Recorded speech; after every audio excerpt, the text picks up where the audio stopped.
दोस्तों कल जो है मैं एक सीरीज को अपलोड किया था जिसमें मिक्स हाइब्रिड जो है आप लोगों को कंटेंट देखने को मिला होगा। जहां पर मैंने बात किया था इंडियन पॉलिटी से रिलेटेड एक कॉन्सेप्ट को सिर्फ क्लियर किया था फंडामेंटल राइट के अंदर में।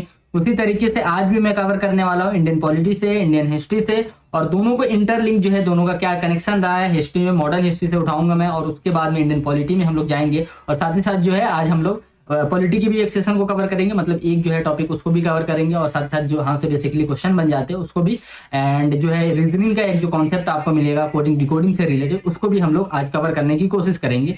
तो आई होप आप लोगों को वीडियो अच्छा लगता होगा, और अगर वीडियो अच्छा लगता है तो लाइक जरूर कीजिएगा, और साथ ही साथ जो है कमेंट बॉक्स में जो है अपना सजेशन एज ए फीडबैक आप लोग भी शेयर कर सकते हैं यहाँ पर कि क्या हमें इंप्रूवमेंट की जरूरत है, और साथ ही साथ जो है इस तरीके का कंटेंट आपको जो है रेगुलर बेसिस पे मिलना चाहिए या आप लोगों को पसंद नहीं आ रहा है ये भी जरूर बताइएगा। जो भी है आप क्लियर कट जो है कमेंट बॉक्स में बता सकते हैं, ताकि हम इसको जो है अगर इंप्रूव करने की जरूरत है तो इसको इंप्रूव करके अच्छा सा अच्छा कंटेंट लाने की कोशिश करेंगे। लेकिन ये मेरा जो है एक तरीके से बहुत अच्छा एक्सपेरिमेंट रहा है कि जिसमें बच्चों को बहुत अच्छा खासा जो है फायदा भी होता है ना, क्योंकि आप जो है टॉपिक वाइज अगर कवर करते हैं तो उससे दिक्कत होता है, लेकिन यही सब्जेक्ट वाइज जब आप कवर करते हैं एक एक साथ में जो है तो उससे आपके लिए आसानी भी होता है, चाहे आपका बी ऑनर्स। तो यहाँ पे जो है बेसिकली हम लोग देख रहे हैं कि जामिया मिल्लिया इस्लामिया से रिलेटेड आपको यहाँ पर जो है ऑल इन वन बेसिकली एक लेक्चर होगा जिसमें हम लोग कई सारी चीजों को, कई सारे एस्पेक्ट को बेसिकली जो हमारा सब्जेक्ट है उसको हम लोग अपना कवर कर रहे होंगे। अगर कोर्स की बात करते हैं कौन कौन सा कोर्स हमारा कवर होगा, तो बी ऑनर्स के अंदर में जो भी एंट्रेंस एग्जाम होता है जामिया का वो सबका सब आपका कवर होगा, चाहे वो आपका ज्योग्राफी हो, सोशियो हो, साइकोलॉजी हो, बीबीए बीकॉम हो, बीए एलएलबी हो, या आपका बीएसडब्ल्यू हो, सभी एंट्रेंस एग्जाम कवर होगा। ऐसा नहीं कि यहाँ पर एमयू को मेंशन नहीं किया गया है तो आप एमयू को इग्नोर करके चलेंगे, बिल्कुल नहीं। यहाँ पर मैंने इसी वजह से लोगो भी लगाया हुआ है एमयू का, है ना। तो अलीगढ़ मुस्लिम यूनिवर्सिटी से रिलेटेड इसका जो है फर्स्ट पार्ट मैंने कल अपलोड किया हुआ था, आज उसका जो है सेकंड पार्ट हम लोग आज यहाँ पर बात करेंगे। देखते हैं आगे कि हमारे सामने क्या क्या होने वाला है। तो आज जो we are covering today Indian polity, Indian history and important lakes, coding decoding, basically 4 topic जिसको आज हम लोग कवर करेंगे अपने इस वीडियो में। और इसको मैं लाइव सीरीज भी कर सकता था, लेकिन लाइव से यही होता है कि आप लोगों को जो है एक तरीके से अपडेट नहीं मिलता और वो करना भी पड़ता है ना। ये फिर बाद में जो है एक तरीके से बहुत सारी इधर उधर की चीजें उसमें एडिटिंग वगैरह करके आप जो है बच्चों के लिए टू द पॉइंट बातें नहीं कर पाते। तो लाइव में यही होता है कि एक तरीके से जो है जिन लोगों को बेसिकली व्यूज बढ़ाना होता है या जिनको वॉच टाइम बढ़ाना होता है वो लोग ऐसा करते हैं। तो अपना वैसा कुछ भी मोटिव नहीं है। मोस्टली वीडियो पे कोशिश करते हैं हम लोग कि जो है मोनेटाइजेशन को ऑफ करके रखा जाए ताकि एड का जो मसला है आपके सामने नहीं दिखे। है यहाँ पर सबसे पहले इंडियन पॉलिटी में जाने से पहले मैं इंडियन हिस्ट्री से स्टार्ट करूंगा, और इंडियन पॉलिटी में जो है हम लोग कवर करेंगे। और मैं पहले ही बता दिया हूँ इस सीरीज के स्टार्टिंग में ही आप लोगों के सामने, यहाँ पर हम लोग डिटेल में बात बिल्कुल नहीं करने वाले हैं, लेकिन हाँ इस तरीके से करेंगे कि जहां से अगर जो एंट्रेंस एग्जाम लेवल है क्वेश्चन अगर वो वहां से बनाते हैं तो कुछ भी आपका मिस नहीं होगा। देखो अगर आपको समझना है इंडियन कॉन्स्टिट्यूशन को, बेसिकली जहां से हमारा फ्रेमिंग ऑफ इंडियन कॉन्स्टिट्यूशन जो स्टार्ट होता है उसमें आपको जो है थोड़ा सा यहाँ पर देखना पड़ेगा और ध्यान देना पड़ेगा। जब हमारा थर्ड राउंड टेबल कॉन्फ्रेंस होता है, देखो अब क्या होता है कि फर्स्ट राउंड टेबल कॉन्फ्रेंस होता है, सेकंड राउंड टेबल कॉन्फ्रेंस होता है और थर्ड राउंड टेबल कॉन्फ्रेंस होता है। 3 राउंड जो है टेबल कॉन्फ्रेंस का होता है, जिसमें बी आर अम्बेडकर साहब इकलौते ऐसे पर्सन थे इंडियन जो कि तीनों के तीनों जो है राउंड टेबल कॉन्फ्रेंस को अटेंड करते हैं ना। तो इसके बारे में याद रखना पड़ेगा। और इसके पीछे का भी रीजन था कि जो हरिजन है ना, तो उनके रिजर्वेशन को लेकर ये जो है सेपरेट इलेक्टोरेट की बात कर रहे थे कि भाई साहब हमारा जो है सेपरेट इलेक्टोरेट होना चाहिए और हरिजन को लेकर रिजर्वेशन होना चाहिए। अब हम लोग देखते हैं कि second round table conference, basically second round table conference जब होता है वहां पर हमारा, तो वहां पर गांधी जी भी बैठे होते हैं, है ना, गांधी जी भी बैठे होते हैं। और वहां पर जो है कि मोहम्मद अली जो है आगा खान सलीमुल्लाह खान एंड मोहम्मद अली जिन्ना जो सेपरेट नेशन की बात करते हैं, वहां पर जो है मुस्लिम लीग वाले लोग भी बैठे होते हैं ना। तो सेकेंड राउंड टेबल कॉन्फ्रेंस में हम लोग क्या करते हैं, देखते हैं कि जो मुस्लिम लीग है जो कि 1906 में एस्टेब्लिश हुआ था हमारा। अच्छा 1906 से पहले हमारे सामने क्या होता है, मार्लियामेंटो रिफॉर्म्स आता है ना। मार्लियामेंटो रिफॉर्म क्या आता है कि इंडिया में जो है एक कम्युनल एंगल देने का काम किया जाता है। ये कब आता है हमारा 1905 में। 1905 में एक और हमारा होता है, वो होता है कि पार्टीशन ऑफ बंगाल होता है। पार्टीशन ऑफ बंगाल क्यों किया जाता है, ईस्ट और वेस्ट जो है बंगाल में डिवाइड किया जाता है ताकि जो है अच्छे तरीके से ब्रिटिश जो है रूल कर पाए ना। तो ये एक जो है पूरा का पूरा जो है न्यू डाला जाता है 1906 में मार्लियामेंटो रिफॉर्म्स लाके कम्युनल एंगल देने का। अब उसके बाद में कई सारे लीग एस्टेब्लिश होते हैं। अब वो लीग में जो है कि हम लोग देखते हैं कि सेपरेट नेशन के लिए बेसिकली डिमांड आगे चल के जो करता है मुस्लिम लीग करता है ना। उसी तरीके से हरिजन को लेकर जो रिजर्वेशन की बात है doctor B R Ambedkar round table conference में कर रहे होते हैं ब्रिटिश के सामने। अब यहाँ पर ये है कि अब भाई साहब हमें क्या करना पड़ेगा, यहाँ से क्या चीजें ऐसा है जो हमारे एग्जाम में पूछा जा सकता है। तो यहाँ पर देखो 1905 में जो चीजें आपके सामने बताया हूं, 1906 में जो लीग बनता है और साथ ही साथ जो है सेपरेट नेशन की बात या बेसिकली जो है ये लोग जो डिमांड करते हैं वहां पर जो है डोमिनियन स्टेटस मांगा जा रहा होता है। डोमिनियन स्टेटस क्या है इसके बारे में भी हम लोग आगे बात करेंगे। डोमिनियन स्टेटस ये है कि मिल बांट के जो है हम राज करेंगे। ये गांधी जी का था कि एक बार में ये फाइनली जो है पूर्ण स्वराज जो है बेसिकली हमें ये कंप्लीट स्वराज जो है प्रोवाइड नहीं करा रहा है, तो चलो ठीक है हम लोग डोमिनियन स्टेट की बात कर ले, जिसमें जो है कुछ चीजें आपके पास में यानी ब्रिटिश के पास में, कुछ जो है आईएनसी के पास में है ना। तो आईएनसी जब एस्टेब्लिश होता है हमारा 1885 में, तो जब भी हम लोग बात करते हैं मॉडर्न हिस्ट्री की तो 1857 से हमारा हिस्ट्री जो है स्टार्ट होता है और कई सारे म्यूटिनी जो है बेसिकली हम लोग देखते हैं। वहीं पर हम लोग क्या कवर करते हैं बेसिकली जाके, वहां पर हम लोग देखते हैं कि कई सारे जो है आपको वहां पर बेसिकली जो है म्यूटिनी स्टार्ट होता है, जो अलग अलग जगह से अलग अलग रीजन से जो है वहां पर क्या होता है ये लोग जो है लीड कर रहे होते हैं। अब इसके पीछे की भी रीजन ये है कि म्यूटिनी जो होता है उसमें अपना सबका सेल्फ इंटरेस्ट जुड़ा होता है। वो सेल्फ इंटरेस्ट क्या है कि हमारे पास में डॉक्ट्राइन ऑफ लैप्स आता है। अब डॉक्ट्राइन ऑफ लैप्स क्या होता है बेसिकली इसको आपको समझना है, तो ये सब डिटेल में हम लोगों ने कवर किया। खैर यहाँ पर जो है थर्ड राउंड टेबल कॉन्फ्रेंस जहां पर 46 पीपल अटेंड करते हैं। फर्स्ट राउंड टेबल कॉन्फ्रेंस में हम लोग 76 पीपल को अटेंड करते हुए देख रहे हैं, अब 46 पीपल अटेंड कर रहे हैं और कांग्रेस जो है थर्ड राउंड टेबल कॉन्फ्रेंस का बाइकआउट कर रहा है। अब यहाँ पर ये कि थर्ड राउंड टेबल कॉन्फ्रेंस के बाद में कांग्रेस अगर बाइकआउट कर रहा है, आईएनसी बाइकआउट कर रहा है, तो यहाँ पर हम लोग देखते हैं कि आउटकम हमारे सामने थर्ड राउंड टेबल कॉन्फ्रेंस के बाद में क्या निकल के आता है, गवर्नमेंट ऑफ इंडिया एक्ट। अब ये गवर्नमेंट ऑफ इंडिया एक्ट क्या है कि 1935 में हमारे सामने निकल के आता है। अब ये गवर्नमेंट ऑफ इंडिया एक्ट 1935 जो है ये हमारा main source of Indian constitution जो है आगे चल के बनता है, इसके बारे में हम लोग बात करेंगे। तो ये थोड़ा सा बैकग्राउंड है जिसके बारे में हम लोग बात करना चाह रहे थे। अब ये है कि ये जो हमारे पास में थर्ड राउंड टेबल कॉन्फ्रेंस आता है, ये सब कॉन्फ्रेंस वगैरह क्या आता है। अब इससे रिलेटेड ये है कि 1928 में बेसिकली हमारे सामने साइमन कमीशन बनाया जाता है। साइमन कमीशन जो है ब्रिटिश बनाते हैं और उसमें ये बात करते हैं कि इंडिया में जो है कॉन्स्टिट्यूशनल रिफॉर्म्स लाया जाए। बेसिकली कॉन्स्टिट्यूशन नाम की तो कुछ चीज थी नहीं हमारे पास, तो बेसिकली कॉन्स्टिट्यूशन को रिफॉर्म्स यानी कुछ उसमें चेंजेस करना चाहते थे, बेसिकली अमेंडमेंट करना चाह रहे थे, जो कि अभी जो हमारे डेमोक्रेटिक कंट्री में जिस तरीके से अमेंडमेंट होता है उस तरीके से वैसा कुछ भी नहीं था। लेकिन साइमन कमीशन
लेकिन यहाँ पर ब्रिटिश 125 के स्लिप दे रहे थे 50-50%, या तो कुछ चीजें हो तो ऐसा कुछ भी नहीं हो जिसको ये कहते कि नहीं अगर पास करना है तो पास नहीं हो, कहीं ना कहीं मेजॉरिटी के एक आध लोगों के तरीके से पूरा जोड़ा जा सकता है। तो ये फेडरल लेजिस्लेचर का तरीके से कॉन्सेप्ट हमारे पास में इंडियन कॉन्स्टिट्यूशन में हम लोग देखते हैं, और जिसका मेन सोर्स क्या है, गवर्नमेंट ऑफ इंडिया एक्ट 1935, जो कि मेन अगर हम लोग बात करते हैं तो फोर्थ जो है हमारे पास में क्या था, सोर्स था गवर्नमेंट ऑफ इंडिया एक्ट को बनाने के लिए। वो सोर्स कौन सा, जिसके बारे में हम लोगों ने यहाँ पर बात किया कि Simon commission and white paper third round of conference, कई सारे ज्वाइंट सेलेक्ट कमिटीज थे। तो इस तरीके से आपसे घुमा फिरा के क्वेश्चन पूछा जा सकता है, लेकिन शर्त ये है कि अगर आप इस लेक्चर को ढंग से देख रहे हो तो आई होप इस तरीके का कुछ भी क्वेश्चन कहीं से भी पूछेगा कवर कर देंगे।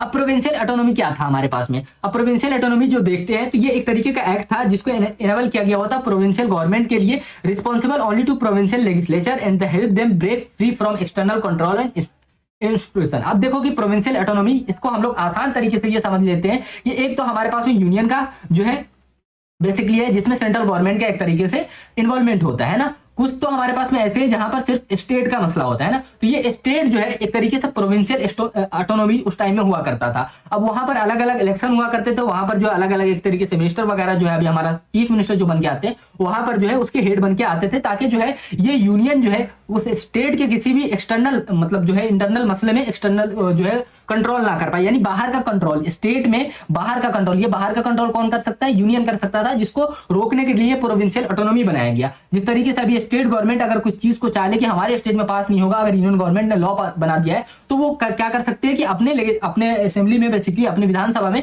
उस चीज को पास करके रोक सकते हैं, उस बिल को एक तरीके से इनेक्ट नहीं होने देंगे। तो ये जो था प्रोविंशियल ऑटोनॉमी था हमारे पास में पूरा का पूरा। अब इसको थोड़ा सा समझने के लिए देखते हैं कि अभी हमारे पास में 3 टाइप ऑफ लिस्ट होता है। जब हम लोग डीपीएसपी कवर करते हैं तो वहां पर 3 टाइप ऑफ लिस्ट होता है। वहां पर क्या होता है, एक तो हमारे पास में यूनियन लिस्ट होता है जहां पर भाई साहब सेंट्रल गवर्नमेंट का इंटरफेयर होगा, और दूसरा हमारे पास में क्या होता है कि एक स्टेट का लिस्ट होगा, और वो स्टेट का लिस्ट ऐसा होगा जिसमें यूनियन गवर्नमेंट इंटरफेयर नहीं करेगा, पूरा का पूरा मामला जो है स्टेट के अंदर में होगा। एक तीसरा लिस्ट जो है हम लोग देखते हैं कंकरेंट लिस्ट। ये कंकरेंट लिस्ट जो है बेसिकली दोनों यानी स्टेट प्लस यूनियन मिलके एक तरीके से इसमें इन्वॉल्व होंगे, और इंटरफेरेंस की जब भी बात आएगी यूनियन और स्टेट गवर्नमेंट मिलकर करेंगे। तो सेम चीज जो था प्रोविंशियल ऑटोनॉमी में किया गया हुआ था कि भाई साहब ये स्टेट का मसला है यानी प्रोविंस का मसला है, उस टाइम पीरियड में इसमें उस तरीके किसी भी तरीके के इंटरफेयर नहीं होंगे, यानी बेसिकली पावर को जो है बिटवीन सेंटर एंड जो है हमारा प्रोविंस जो है उसके बीच में डिवाइड करना था। और इससे रिलेटेड इन्होंने 3 लिस्ट बनाया था। जो लिस्ट मैं यहां पर आपको 3 लिस्ट बता रहा हूं उसी तरीके से एक इन्होंने बनाया था प्रोविंशियल लिस्ट, यानी जो स्टेट वाला है उससे आप समझ सकते हैं प्रोविंशियल लिस्ट,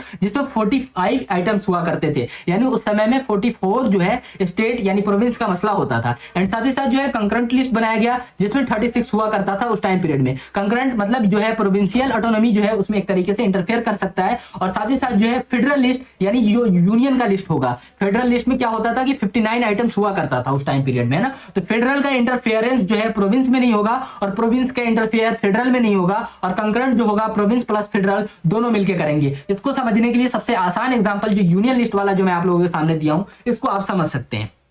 ये ओवरऑल जो है एक कॉन्सेप्ट है हमारे इंडियन कॉन्स्टिट्यूशन का। उसके अलावा जो ये कॉन्सेप्ट ऑफ कंकरेंट लिस्ट जो है जिसके बारे में हम लोग अपने इंडियन कॉन्स्टिट्यूशन में भी आगे जो फ्रेमिंग करते हैं, जो ये पूरा का पूरा जो गवर्नमेंट ऑफ इंडिया एक्ट 1935 था, ये हमारे लिए मैप का काम किया, ये हमारे लिए फ्रेमिंग ऑफ इंडियन कॉन्स्टिट्यूशन के लिए रोड मैप जो है का वर्क किया। और इससे हम लोग कंकरेंट लिस्ट जो था कि भाई साहब चलो ठीक है स्टेट तो अब हमारे पास में होगा ही होगा है ना। अब स्टेट जो है 1968 में भले ही हमारा फर्स्ट स्टेट बनता है या जो भी बनता है, लेकिन वहां पर स्टेट होगा, यूटी होगा, तो भाई साहब कुछ तो ऐसा करना पड़ेगा जो स्टेट का मसला स्टेट के पास में रहे, यूटी का मसला यूटी के पास में रहे, कुछ ऐसा मसला हो जहां पर सिर्फ और सिर्फ यूनियन गवर्नमेंट का इन्वॉल्वमेंट हो यानी सेंट्रल गवर्नमेंट का, और कुछ तो ऐसा हो जिसमें दोनों मिलकर करे। तो ये कॉन्सेप्ट बेसिकली लिस्ट वाला जो आता है हमारे सामने, ये जो है हमारे पास गवर्नमेंट ऑफ इंडिया एक्ट से ही आता है। लेकिन ये कंकरेंट लिस्ट जो कॉन्स्टिट्यूशन ऑफ इंडिया में है ये हमने बोरो किया था कॉन्स्टिट्यूशन ऑफ ऑस्ट्रेलिया से, लेकिन ये कॉन्स्टिट्यूशन ऑफ ऑस्ट्रेलिया में जो था कंकरेंट लिस्ट उससे हम लोगों ने बोरो किया। और आगे इस तरीके से आपसे क्वेश्चन भी पूछा जाता है कि कंकरेंट लिस्ट जो है इंडियन कॉन्स्टिट्यूशन में जिसको मेंशन किया गया हुआ है ये हम लोगों ने कहां से बोरो किया है, तो बेसिकली कॉन्स्टिट्यूशन ऑफ ऑस्ट्रेलिया से जो है बेसिकली हम लोगों ने इसको बोरो किया है ना। तो इसमें आपको कंफ्यूजन किसी भी तरीके का आई होप अब तक के नहीं होगा। क्लियर है यहाँ तक। अभी रिसेंट में बात करते हैं तो 52 सब्जेक्ट है। ऑन दैट टाइम जब हमारा गवर्नमेंट ऑफ इंडिया एक्ट हुआ करता था तो कंकरेंट में 36 आइटम हुआ करते थे। तो यहाँ से भी क्वेश्चन पूछा जा सकता है आपको। इसी पैटर्न भी यूनियन और स्टेट वाला जो है इस तरीके से federal list, provincial list and concurrent list जो है इसको जो है एक तरीके से दूसरे पैटर्न पे रख के आप समझ सकते हैं आसानी से। आगे जब हम लोग कवर करते हैं तो यहाँ पर जो है हमारा ज्योग्राफी कवर करना है। यहाँ पर ज्योग्राफी में इंपॉर्टेंट लेक्स को कवर करना है, और लेक्स को कवर करना है तो यहाँ पर पूरे के पूरे लेक्स को आप याद नहीं रख सकते हैं। उलर लेक जम्मू एंड कश्मीर से रिलेटेड जहां से बेसिकली क्वेश्चन पूछा जा चुका है। डल लेक से बेसिकली क्वेश्चन पूछा जा चुका है।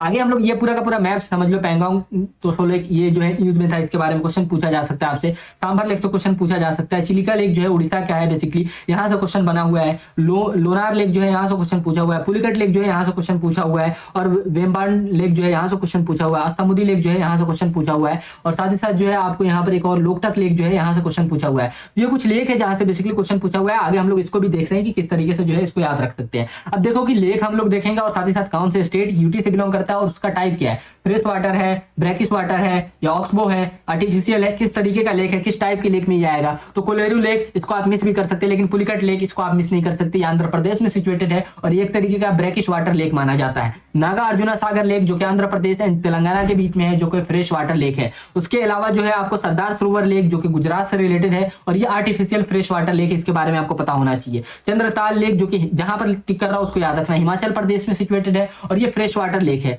उसके अलावा गोविंद सागर लेक जो कि हिमाचल प्रदेश से रिलेटेड है और ये आर्टिफिशियल फ्रेश वाटर लेक है। उसी तरीके से रेणुका लेक जो है ये आपका हिमाचल प्रदेश में और ये फ्रेश वाटर लेक है। डल लेक जो है बेसिकली जम्मू एंड कश्मीर से फ्रेश वाटर लेक है। उलर लेक जम्मू एंड कश्मीर से रिलेटेड एंड ये फ्रेश वाटर लेक है।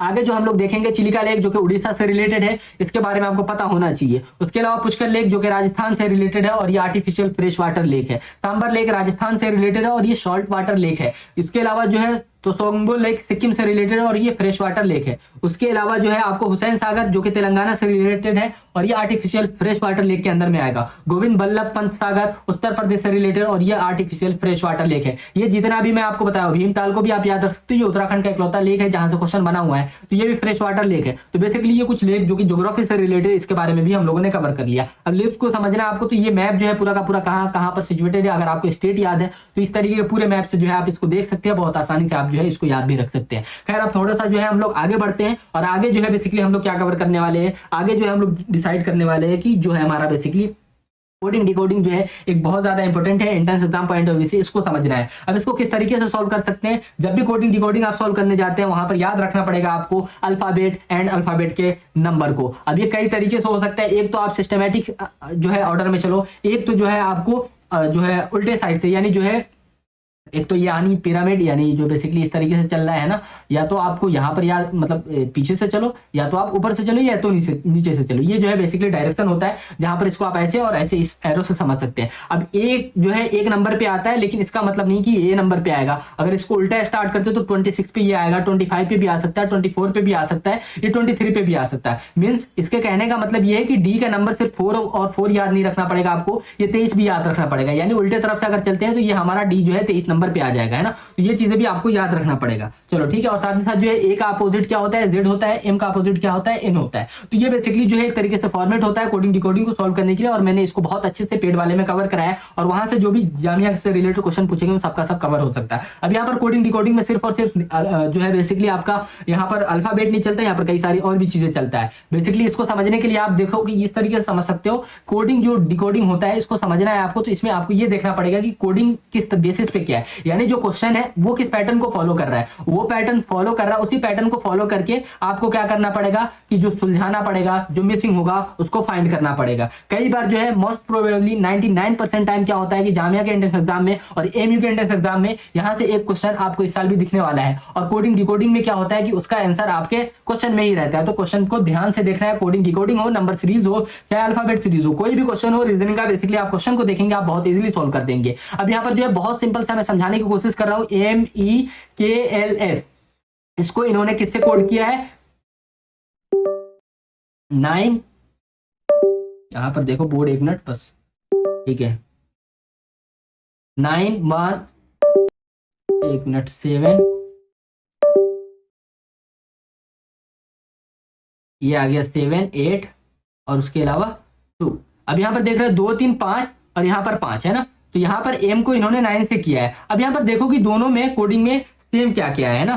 तो एक तो यहाँ पर हमें दिख रहा है कि IGHED, ई कहीं पर है, ई है बिल्कुल, ई पे हमारा कितना नंबर आ रहा है 1। तो यहाँ पर हम लोग सबसे पहले देख रहे हैं कि ये कितने नंबर पे हमारा, 4th नंबर पे। तो 4th नंबर पे हमारा क्या आना चाहिए, 1 आना चाहिए। अब 4th ऑप्शन में अगर देखते हैं कि 4th पे 1 कहाँ पर आ रहा है, सिर्फ और सिर्फ एक जगह पे आ रहा है। तो एक तो ये तरीका आप इस तरीके से सॉल्व कर सकते हो। बाकी आप इस तरीके से देख सकते हो कि क्या ऐसा पैटर्न रहा है जिसके जगह पे एम के जगह पे इन्होंने एन लिया है, उसी तरीके से जो है ई की जगह पे इन्होंने वो 1 क्यों लिया है, उसी तरीके से एल के जगह पे इन्होंने क्यों ये लिया है, उसी तरीके से यहाँ पर एल के जगह पे इन्होंने ये क्या लिया है, के जगह पे क्या लिया है। तो इस तरीके से भी आप सॉल्व कर सकते हो। लेकिन मैं सबसे पहले बोलता हूँ कि आप एलिमिनेट किया करो ऑप्शन को, और इससे जो है कोडिंग तुम्हारा 90% जो है सॉल्व हो जाता है और क्वेश्चन में आंसर होता है। मैं ये बार बार बोल रहा हूँ, इसको भी ध्यान रखना है। आई होप ये सीरीज आप लोगों को अच्छी लगी होगी, और आप लोग वीडियो के कमेंट में अपना फीडबैक एज ए सजेशन जो भी देना चाहते हैं आप दे सकते हैं। बाकी किसी भी तरीके का कोई भी डाउट हो, अगर कोचिंग ज्वाइन करना है तो आप मेरे नंबर व्हाट्सएप नंबर 9891460883 पर कॉन्टेक्ट करके पेड कोचिंग का पार्ट बन सकते हैं, जहां पर डिटेल में सारी चीजें कवर होगा। अगर वहां पर आप ज्वाइन करते हो तो आपको एक प्रॉपर वे में सही डायरेक्शन में गाइडेंस प्रोवाइड होता है।